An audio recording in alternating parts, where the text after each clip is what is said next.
We've all heard of enlightenment in the context of spiritual practices like Buddhism, but in this episode, my colleague Deborah Eden Tull walks us through the equally important practice of endarkenment and other wonderful explorations from her new book, Luminous Darkness, an engaged Buddhist approach to embracing the unknown. I very much enjoyed reading this book and appreciated her invitation to explore the realms of the mind outside our daytime consciousness as we practice receptivity and learn to be more comfortable as we encounter what's unknown to us. Deborah Eden Tull is the founder of Mindful Living Revolution, and she teaches the integration of compassionate awareness into every aspect of our lives, bridging personal and collective awakening in an age of global change. She trained for 7.5 years as a Buddhist monk at a silent Zen monastery and has taught Dharma for over 20 years. Her books include The Natural Kitchen, Your Guide to the Sustainable Food Revolution, Relational Mindfulness, a handbook for deepening our connection with ourselves, one another, and the planet, and most recently, Luminous Darkness. Eden has lived in sustainable communities and as an organic gardener and farmer for decades, celebrating the essential wisdom of nature. She weaves somatic practices and conscious movement into all of her teachings, encouraging people to wake down to our earth connection. She currently resides in the mountains of Western North Carolina with her husband and offers retreats, workshops, classes, and consultations nationally and internationally. To read Eden's new book, you can use the links below, and you can find the unedited transcript on my blog, which is also linked in the description. Enjoy.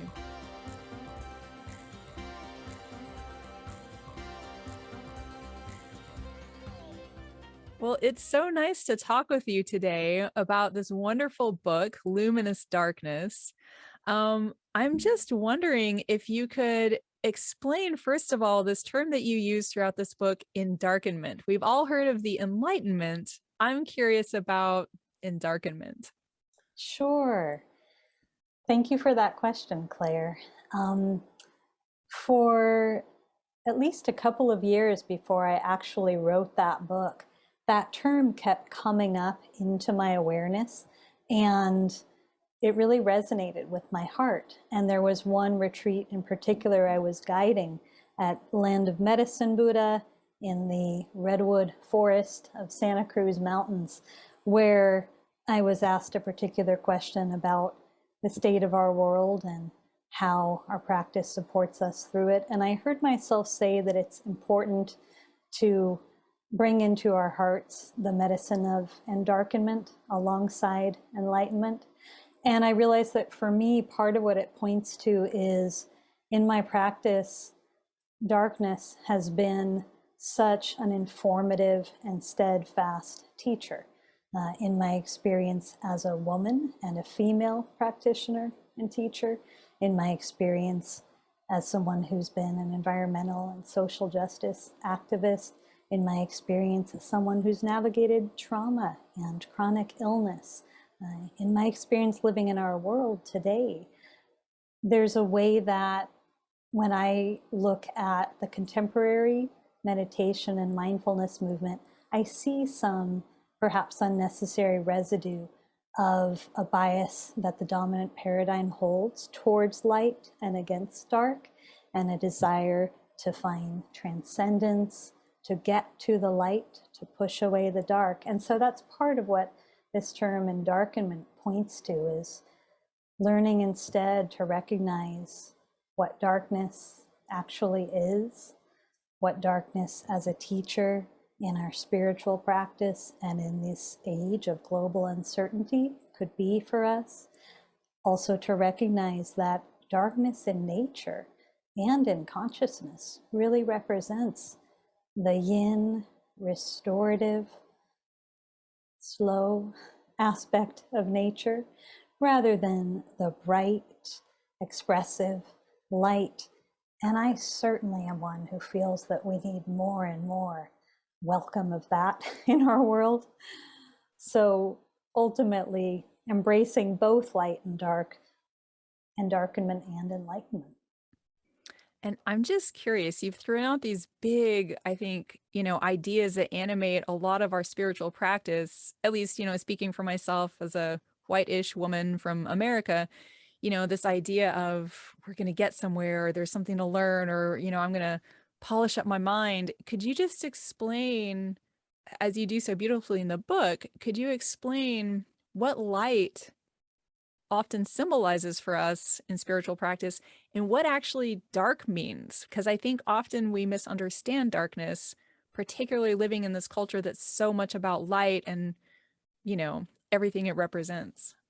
That's a great question. Yes. And just before I'll answer that, I'll name that I grew up in sunny Southern California.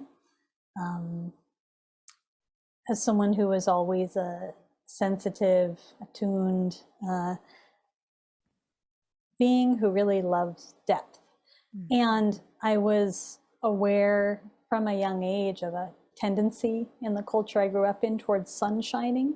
Again, this kind of keep it light, avoid difficult conversations, avoid multidimensionality, that kind of approach. So that's Use some another. affirmations if you're not feeling good, so you You feel got good it. again. Again, so we can push away the dark rather than turn towards and be with it. Back to more directly answering your question, I've certainly witnessed in my many years as a meditator and teacher a real bias, and also just a human being living in today's world, but a real bias towards the rational mind, which we might think of as the light or lamp of knowledge, as opposed to other forms of knowing, intuition, relational forms of knowing. I've seen a real bias towards, as I named with sun shining, keeping positive in opposition to what's considered negative, instead of learning how to, which practice invites us to, rest in the awareness that's not so bent on the duality of positive, negative, but can actually be with what is, with compassionate welcome. Yeah. Also, we can see in light, even when we acknowledge the processes which are light-based in nature, spring and summer, the forces of acceleration, creation, the forces of illumination, again, trying to get to the light, but with a sense of pushing away the slower, more invisible, again, more yin processes within ourselves and in the natural world. There tends to be in the dominant paradigm, more of a push toward celebrating summer than winter time, for instance. And yet we're human beings, so we contain all of it. Our life is a spectrum that includes all of it. And I just feel like in the world we're living in right now, the ramifications of this kind of pushing away dark, which I share in my book, goes so far, so many implications, but that it's getting tiring, that I sense more of a hunger within humanity in general for a greater wholeness that includes all of us, the light and dark within. And so just to name a couple more of the ramifications, obviously it's informed a rift in the tear in the fabric of human relationship, judgment of part of humanity, and prioritizing, again, light over dark.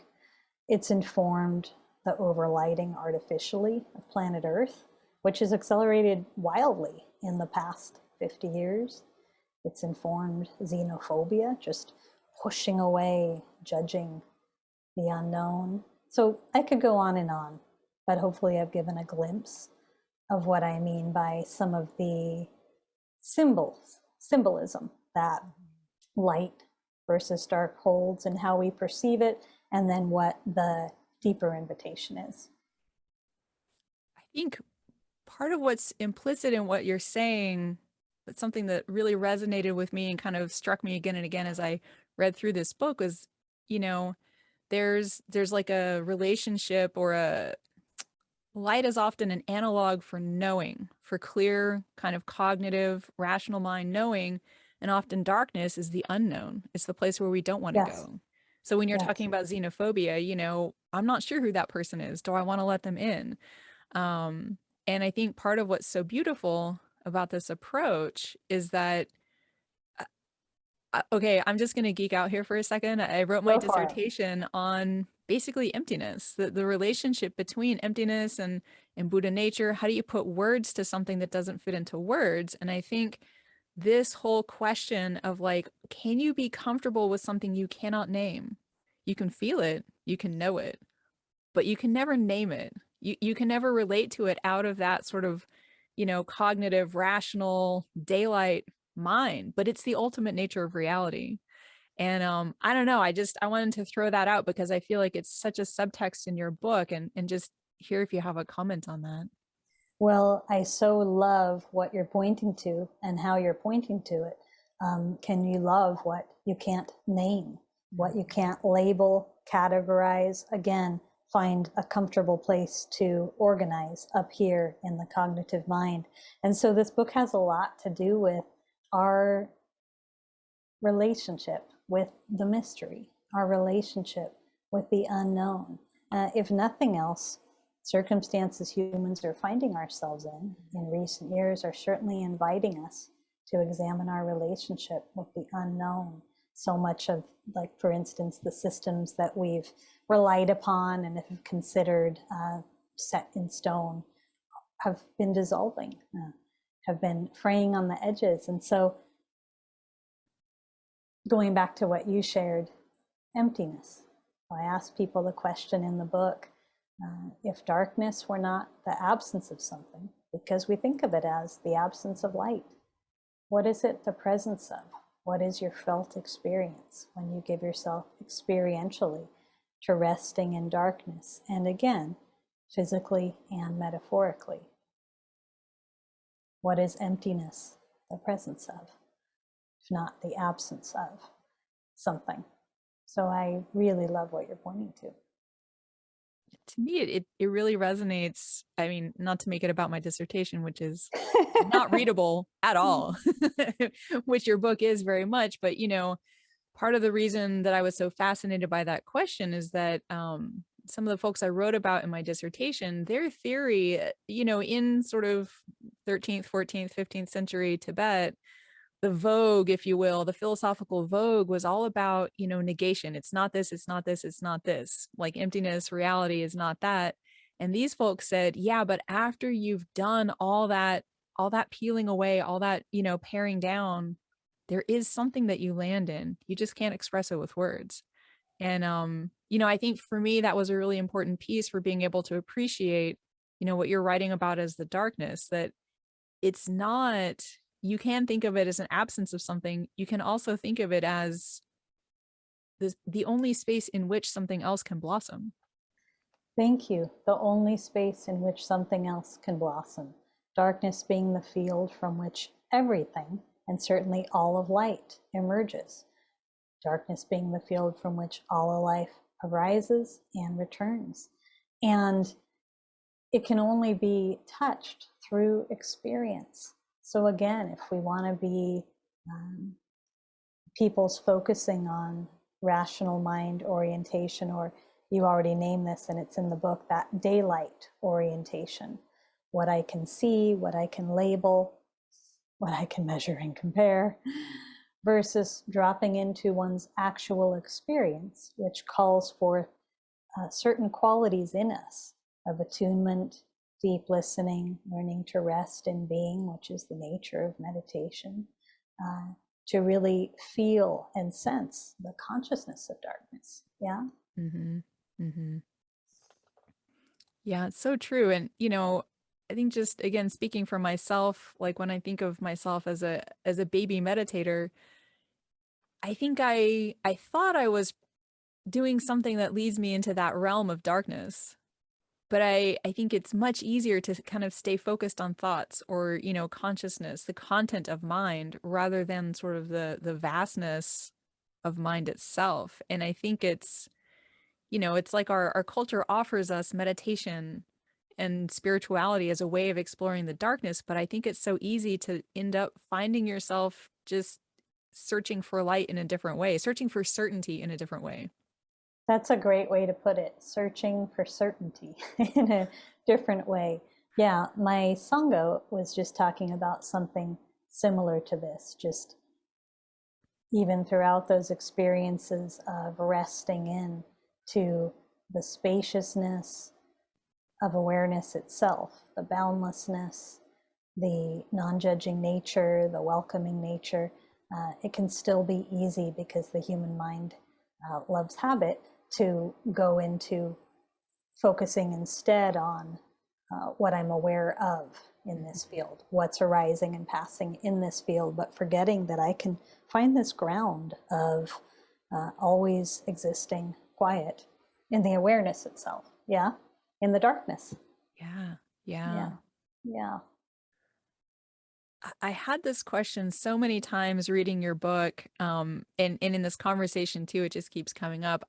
Did you write this book during COVID? Like, had that already started when you started writing this book? You know, it's kind of amazing. I first got the calling to begin this book before COVID, in fact, a couple years before, but just wanted to hold it in my awareness for a while, wanted to spend some more time listening to the dark.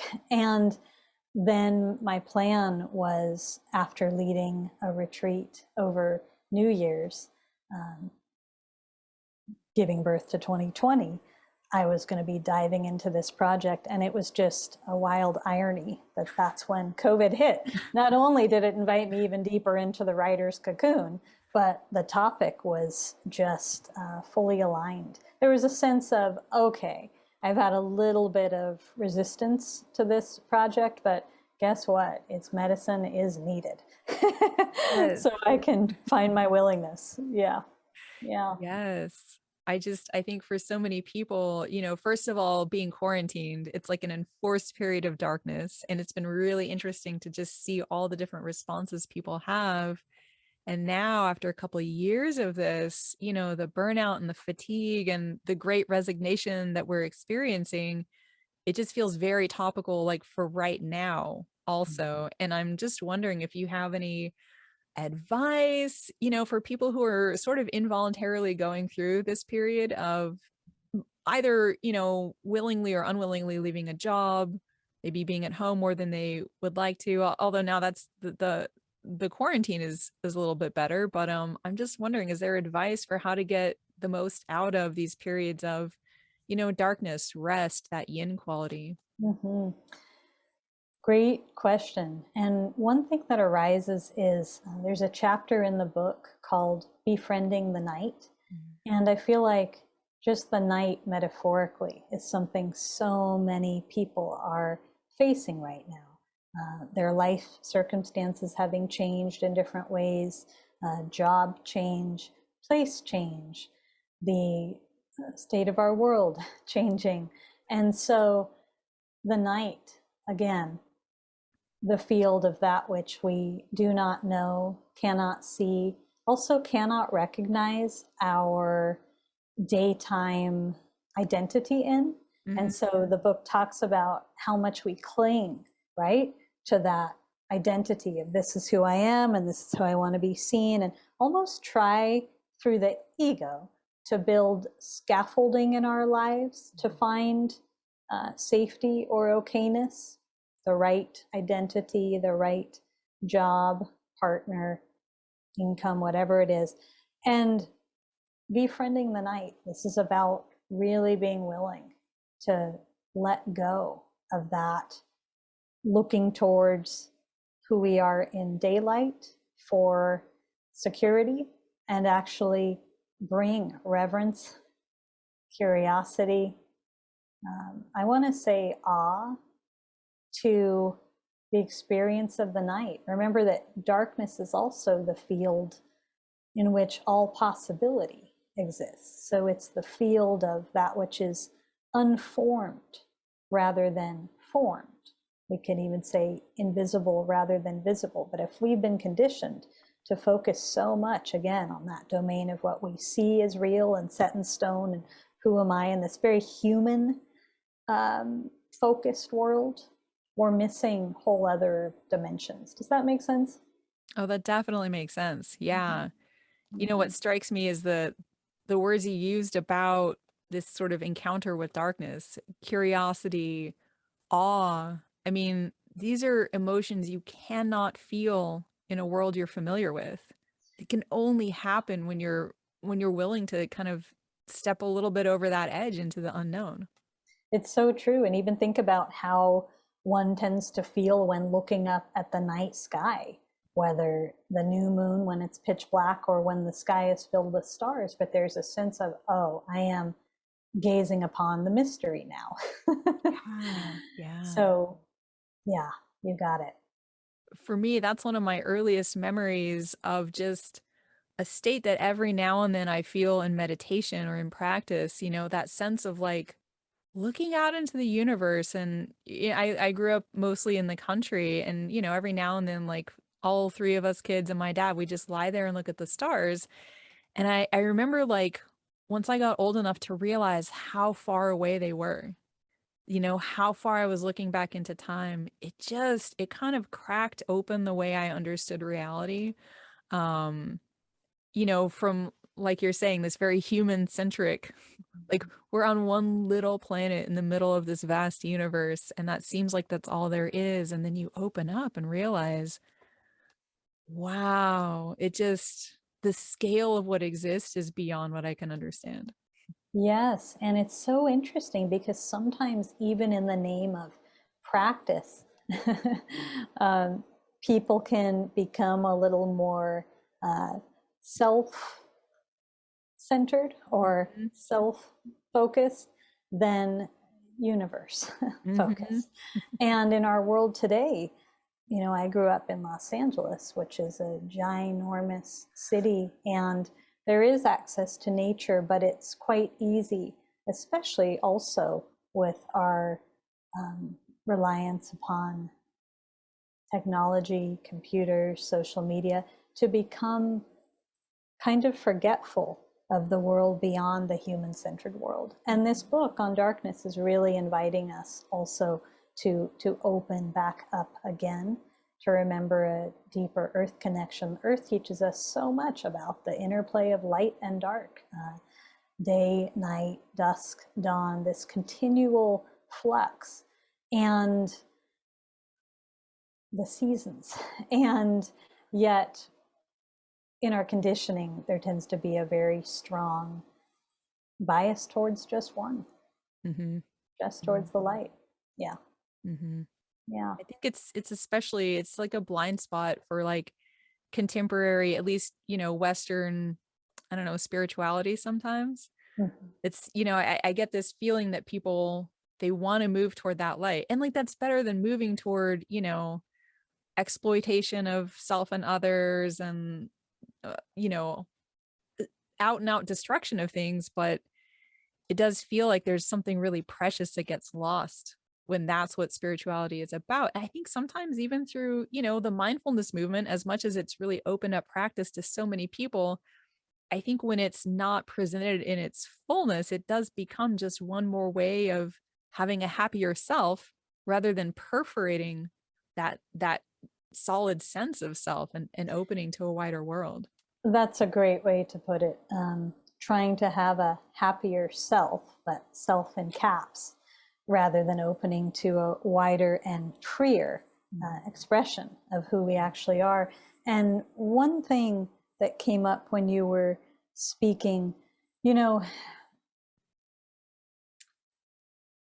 in my experience, it's time spent resting in the dark that I've become the most clear about the unwavering light within. You Mhm. know, I talk in the book about how this light was never lost, so it can't be found. So, no need to go striving for it. I talk a lot about effort, over efforting in our practice or Yeah. life towards it. Um, it's by resting and surrendering to the dark that we remember it is unwavering. Yeah. And also, the word darkness is used in different forms in the book that sometimes we're acknowledging when we are asked to go into those places or experiences that are, again, back to what you said, the most unknown, unfamiliar, also uncomfortable, seemingly difficult or adverse, that we are able to turn to our inner resources and actually find, again, this light that is untouchable. So light and dark exist in this dynamic interplay. Yeah. Yeah. Yeah, for Yeah. sure. Maybe this is a good time to ask you to read these 5 characteristics of a spirituality that's kind of informed by this principle of endarkenment. Sure. Happy to read this excerpt from the book. Thank you. And I talk about this as really 5 principles that endarkenment celebrates, 5 aspects of embodied meditation and spirituality. The first is our awakening through embodiment and earth connection, that only by bringing our awareness down into our bodies and affirming our connection with the earth, away from the realm of concepts and ideas, do we remember who we really are. Second, the restoration of our ability to see clearly with the heart by surrendering to receptivity and by taking responsibility for the lens through which we are perceiving. And I'm not referring solely to the organ of the heart, though it's an extraordinary organ of relational intelligence. I'm speaking of the heart of our beings, the sacred integration of body, heart, mind, accessed through meditation. 3, the reclamation of our true nature or original consciousness by releasing hierarchical perception. All hierarchical thinking is a distortion in consciousness. There is no exception. Hierarchy was invented by humankind, and it has been passed down through the generations. 4, the deepening of our relationship with ourselves and others, and our inter-communicative relationship with nature, the visible and invisible matrix of life. Endarkenment invites us into multi-natural awareness, interbeing through pathways for communication and collaboration with life. These pathways already exist within our bodies. While earth-based and animistic traditions have celebrated multi-natural awareness throughout history, contemporary society is limited by a human-centered and technology-centered paradigm. Number 5, and lastly, the willingness to meet all life, including shadows, with fierce compassion. Embodied meditation embraces all aspects of our humanity, rather than, as we've been talking about, trying to transcend dark to get to the light. It's just beautiful. And obviously it's coming from Buddhism, it's coming from your own practice, but I feel like there's a lot woven in there or maybe put into words that you wouldn't necessarily find in like a classical Buddhist presentation of principles of meditation or embodiment. I suspect so. I suspect so. And I've been deeply informed for as long as I've been meditating. I've been an organic farmer and gardener, and I've had a deep daily practice of putting my hands in the earth and of practicing what I call partnership with nature, which of course is present and evident in Buddhism, but at least in the places where I trained, there wasn't so much emphasis on what has become equally valuable in my own practice, which I would call animism. I've been deeply informed by shamanism, just direct experiences I've had from the receptivity of presence, which our practice cultivates, of really getting a deeper sense of what it means to live in daily communication with life. Yeah, yeah. And I think so many people are hungry for this right now. And others know this experience well, but perhaps have discounted it a bit in a world where rational mind is considered more valuable than our relational intelligence, which is what I'm talking about. Yeah, yeah. I'm just wondering, and I mean, there's a lot of instances that you give in the book, but in your own life, what shifts when you include this kind of, animistic or relational with the earth and, Mother Gaia herself? What shifts in practice? I don't know, what, how does your practice look different? It seems very much like the, how do I say it? Like the locus of authority for your practice begins to shift from outside to inside as these kinds of, deep listening practices come online. Well, there's a couple things I would say. The first is perhaps a shift from outside to inside as we really learn to embody our physical bodies much more intimately and intentionally. So, really, I want to first just say something that, for instance, in the monastery where I trained for 7.5 years,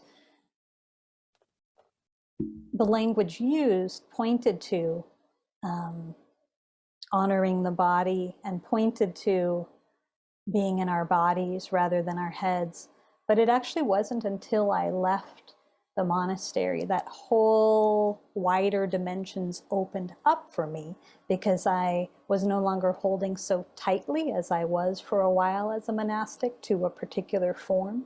There was an opening up much more widely to what it means to live in communication with all of life.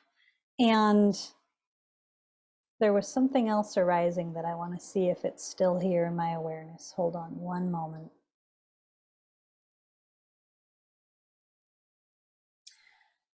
I think I want to acknowledge that I lived for years in the kind of partnership with nature that acknowledged the intention of sustainable living. I've written a book about a mindful kitchen and sustainability principles in that domain of life. And yet, there's a way that until we're really willing to honor our, in my experience, our bodies as a portal to a more shamanic existence, we might be closing off or discounting guidance and support and collaboration that we're receiving from the more than human realm. Does that make sense? So that my definition and experience of partnership with nature, once upon a time, because for years I taught workshops about sustainable living and the principles of partnership with nature, but it wasn't fully embodied because, ironically, I was holding to a sort of rigidity in my Zen practice that seemed to point elsewhere. Mm-hmm. And I love when anyone's practice becomes more freer, more inclusive, and more aligned with what your actual true experience is.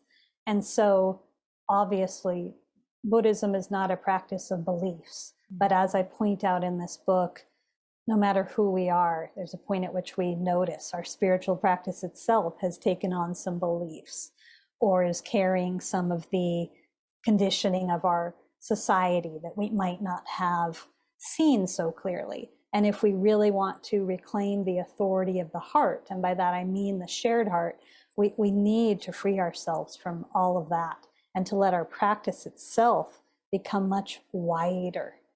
Yeah? Mm-hmm. Because that's the truth of practice, of course. Yeah. Absolutely.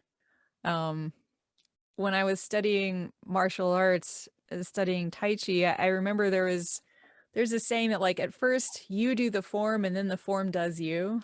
Mm-hmm. And I think for me, with like the ongoing, meditation and spiritual practice, it feels like that. At first, it's like an ego, like you have to learn the mechanics of how to do it, but then you also have to learn how to start letting go of that, so-called control we never actually have over practice. Yes, I love exactly the words you use. We have to get out of the way and Mhm. let practice do us. And get out of the way also means we have to effort less. We have to surrender. We have to rest in the receptive aspect of our nature. We have to let go of the I who's trying to do practice. Yeah, yeah, yeah. Yeah, Which you yeah, can't decide to do. It just has to right. happen and you have to go with it. Yes. If it's okay, I would like to say one more thing about the partnership with nature Yeah. piece Yes, and please. the animism piece. I'll just say, and this is for people listening to consider, I know that in my own childhood and throughout my childhood, I had experiences continually as a sensitive being of deep connection and friendship with other forms of life, with trees, information, and communications I received through my dream world, my entire life. Um, a sense of my natural connection with the more than human realm. And even when I first came to Buddhism, I somehow discounted that a little bit, almost pitting the harder qualities of realization, spiritual attainment, uh, philosophy, and understanding, pitting those harder qualities above the softer qualities of receptivity, just kindness, pure kindness, willingness to rest in not knowing, also things like intuition, imagination. And there's so much freedom when we let go of that, pitting one against the other, and recognize the power and value of, again, what I'm going to call relational forms of knowing.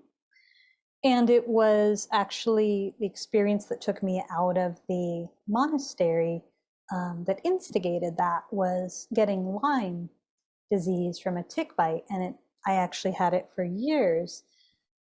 And it was a real rites of passage for me and spiritual teacher that required simply to navigate that experience, which is facing the absolute unknown, being in a completely unfamiliar body and ever changing body, sometimes feeling like a familiar self again, sometimes completely dissolved, being slowed down, being less um, uh, strong in the left brain, all of it. It really invited me to rest into the question, have I called in? Am I willing to call in all of my allies? Am I willing to, as courageously as possible, turn to true nature and call in the allies that exist both in the visible realm, the Sangha and community members and loved ones, but far beyond to the plant world, the mineral world, the realm of animals, ancestors, and it just opened up so powerfully for me when I was willing to do that. So it was just kind of another layer of awakening from what I might call modern world paradigm. It tends to diminish that a bit. Yeah.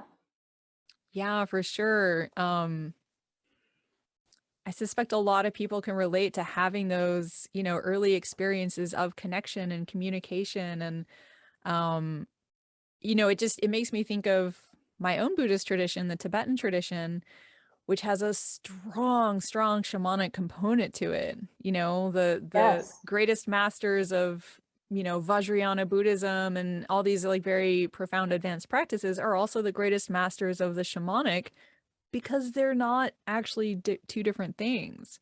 Yes.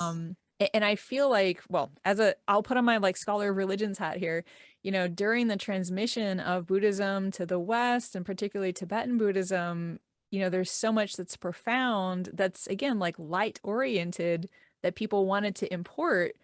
But, often people say, oh, well, all that shamanic stuff, that's just cultural accretions onto this beautiful, pristine Buddhism. And you can't draw that line. I think what's weird is those of us in a modern sort of physicalist influenced culture not not having our own set of shamanic practices that we then integrate into the Dharma as it comes into our context. But, I think there's something I think sometimes people who are drawn to Buddhism get really uncomfortable with these, you know, nature spirits informing us through our own bodies. Or, I mean, there's a bunch of multiple lifetime stuff that can happen. There's all sorts of things that can come through us. And I just really appreciate, I feel like what you're putting into words is like a new way of maybe expressing for our culture, a way of understanding that deep, dark, nurturing soil that like Buddhism has always needed to draw from when it comes to new ground.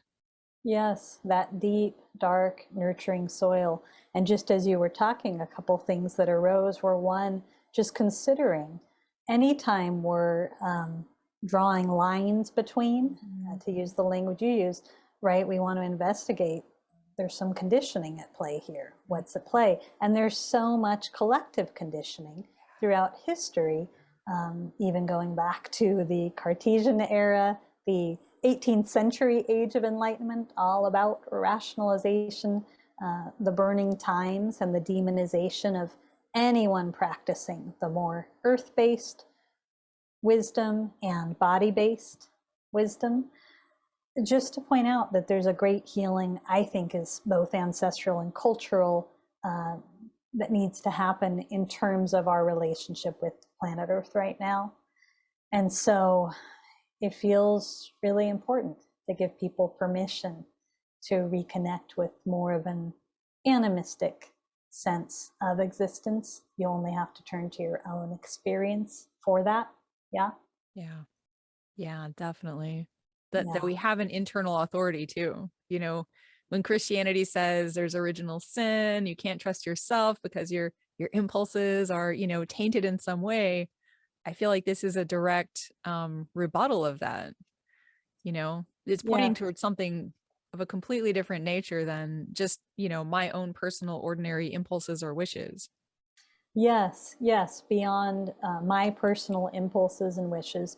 If we're going to align ourselves with that question of um, what is best for all and how do I align my life on behalf of consciousness rather than me and my little bubble, well, it is my experience that it serves to travel far beyond the human realm, to open our field of experienced interconnection, interdependence.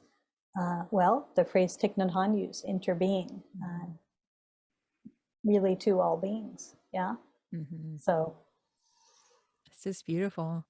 Um, I'd like to kind of ask you to comment on the larger opening out of this principle of endarkenment.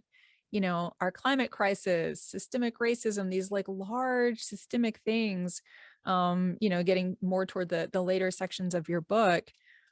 What does this approach offer to us in these times as we face these just such large issues? mhm. I think the first thing that I'll say is just something I've been present to throughout this time of increased and continually increasing disruption, and something that's been present as a thread in conversations with many colleagues and with the Fierce Compassion Sangha, which I guide. There's a sense of really one thing that has felt clear throughout my life was how to be of service, and the question of how to be of service has been a real guide. And even that question has so been turned upside down as we navigate increasing adversity, as we navigate the reality, which for most human beings is hard to really actually integrate and take in, of climate change, for instance, and species extinction. So there's a beauty through endarkenment of being really, really willing to rest in not knowing, to really rest in emergence, in letting ourselves be so devotedly present and present free of this bubble of isolation to kind of a deep listening with life, that it becomes more of what I would call visionary activism, trusting the process of being guided and trusting the process of sometimes just being really, truly not knowing.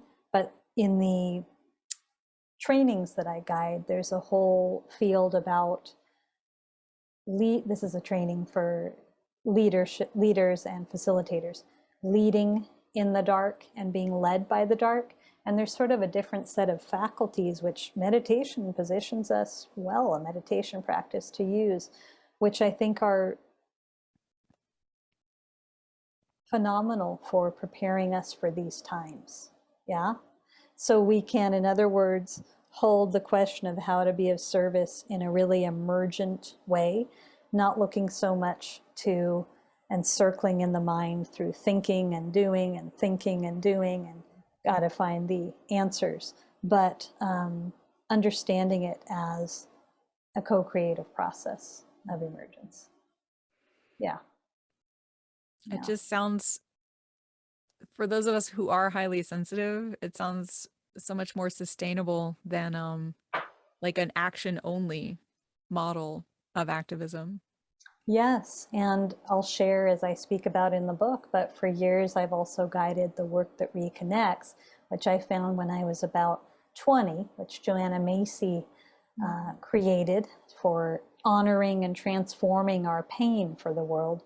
And in that work as well, there's such awareness of the many dimensions that need to go into our inquiry of how to respond to the adversity in our world. I come from a family of activists, so I know the value and power of the doing, the actions, the organizing.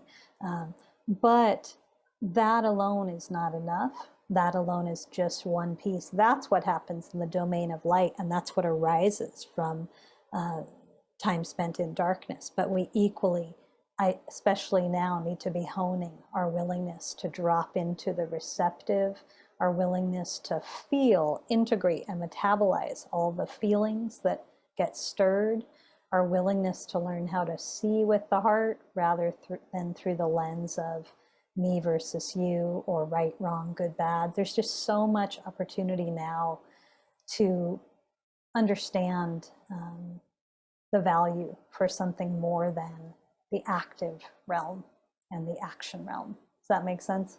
Yeah, definitely. Yeah. As you were speaking, it made me think of plants. Well, it made me think of mushrooms specifically, where there's just all these roots and little, like most of the biomass is underground. And then for a few days, you get this sort of, flowering. And then all the activity goes back underground again until it's time to flower again. Yes, and I'm inviting people to spend much more time and bring much more awareness to that which is underground, the amazing mycelial network as a metaphor for our lives, for our Gaia connection with everything and everyone. And that which again is unformed, unseen, invisible, unknown. Yeah, that's it. Yeah, that's beautiful. I'm just wondering, for anyone who's like feeling inspired by that, would like to connect with your Sangha. Um, I know you have a lovely website. What would you recommend them to go to on your site? Sure. There are all kinds of offerings on my website, from a regular Sangha, the Fierce Compassion Sangha, which also has drop-in meditations on Tuesdays, to retreats and workshops. At this time, of course, both online and in person. But I will be holding, as my book comes out, this will start a monthly gathering just on luminous darkness and the teachings of endarkenment. And there are also certain retreats that speak to those themes that I would love for people listening who feel enlivened by this conversation, whose curiosity feels piqued, to come and join us. Yeah. And I didn't know you were going to do monthly gatherings on Luminous Darkness. I'm going to have to check that out. The book comes out September 25th. So this podcast will also come out then. So by the time you're hearing this, these gatherings will be available. If somebody were to like get on your newsletter list, would they just get updates of everything you're doing?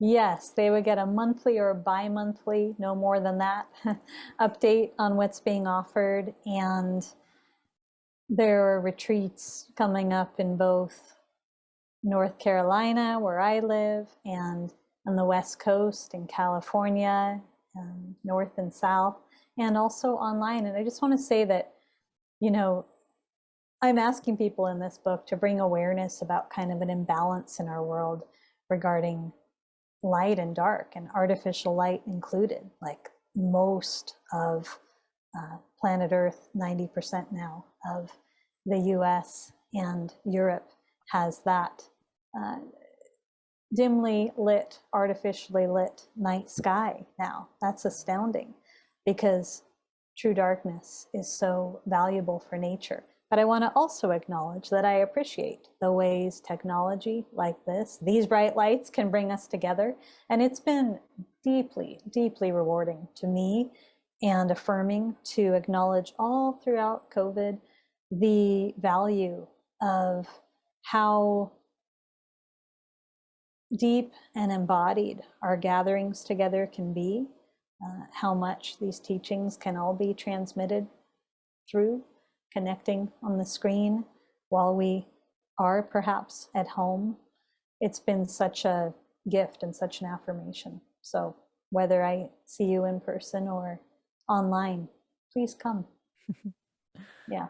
And of course, information on how to find you, how to connect will be in the show notes. And so I encourage people to check that out. I'm just wondering, would you be willing to close our time together with a little guided practice on maybe helping people ease into this listening and endarkenment?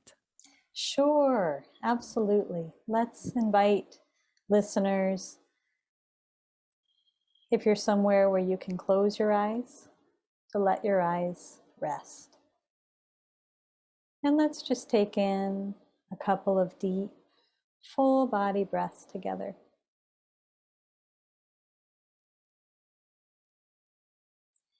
And perhaps notice how even closing your eyes and resting in the dark invites some of your other senses to become even more attuned, to open.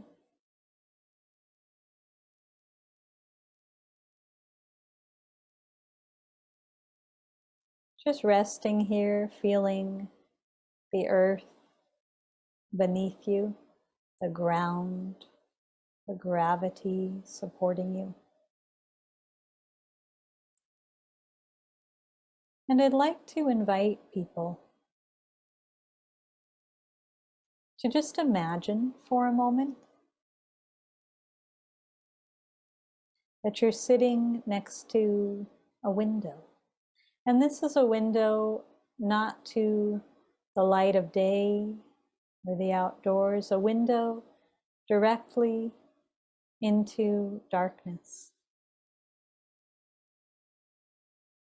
The dark of the night, the mystery itself, the field of wide open possibility. Just notice for a moment how it feels to sit next to the darkness. There might be a sense of thrill or openness. There might even be a little bit of fear. And I invite you, just very gently, to rest a hand on your heart and to take a couple of minutes to find your willingness to express a sense of reverence towards the darkness. Reverence towards the unknown, acknowledging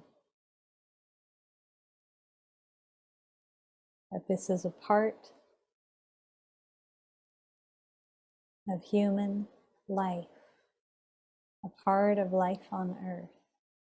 And just notice what's arising in your heart as you let yourself express and perhaps offer compassion towards the unknown, even perhaps appreciation, gratitude towards the unknown, recognition of the unknown with love.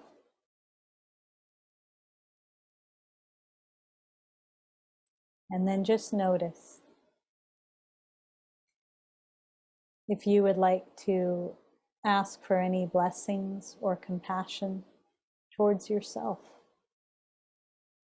from the mystery, and just listen and notice what might arise.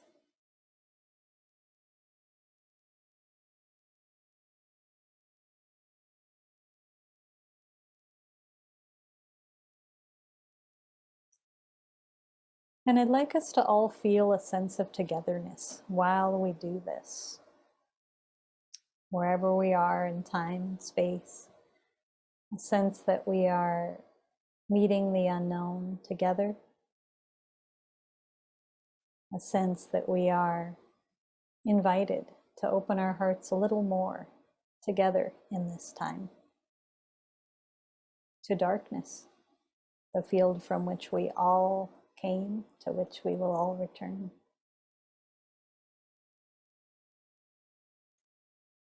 Let's take in one more deep, full body breath together. Breathing in, letting go.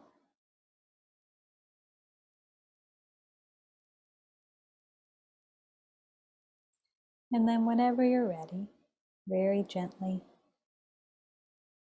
allow your eyes to open.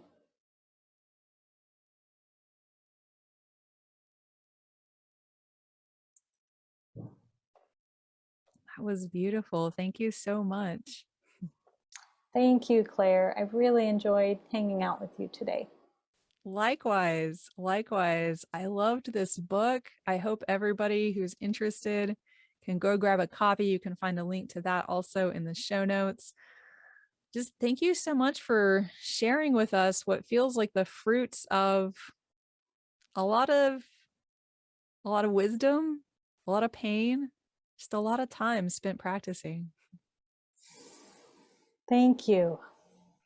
And I would add a lot of joy too. Just reminding everyone that the more and more, in my experience, we're willing to spend time with reverence in darkness, the more it simply opens up our capacity for greater joy, greater connectivity, greater and more vibrant aliveness. So to remind people that, because again, even the word dark has a funny set of associations in human consciousness. But to associate dark with joy and freedom. Yeah. Kind of finding the ultimate source for these qualities. You got it. Thanks so much for listening. If you enjoyed my conversation with Eden, please subscribe and share this episode. May you and all beings be well.